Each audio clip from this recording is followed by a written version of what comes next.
Та нар харж байгаа үст. Одоо ингээд ихэн дуурч. Дуурсан болгон дээр нь л асуудал үүсгэж байгаа үст. Би бол одоо яг засгийн газрыг огцруулах саналыг санаачилсан.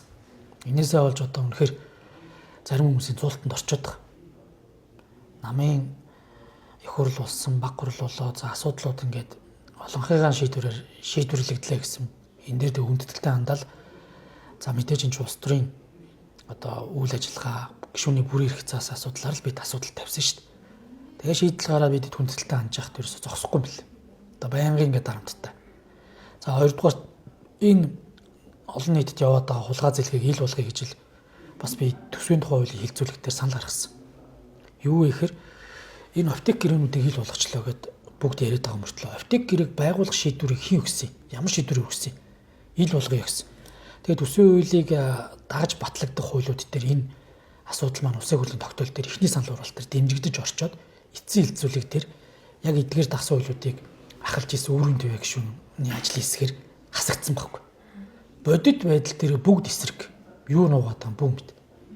Тэгээ энэ саналыг гаргасан гэд бас намайг одоо үндсэндээ хэлэхэд бас баахан дарамтлсан.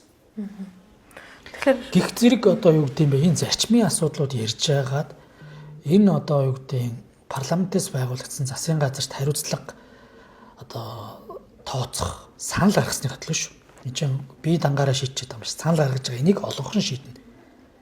Ийм юмныхаа төлөө энэ залуу гишүүдийн амийг барих, ийм санаачлаг гаргасан одоо дарга нарт одоо энэ улс төрт гацсан хүмүүс гэж хэлээ. Энэ улс төрт гацсан хүмүүсүүдийг бас шүүмжлэлтэй хандангууд ингээд тэдгээрийн одоо араан зуугдах занл хийлд одоо өртөх асуудал бол ингээд салшгүй байж байгаа шүү дээ.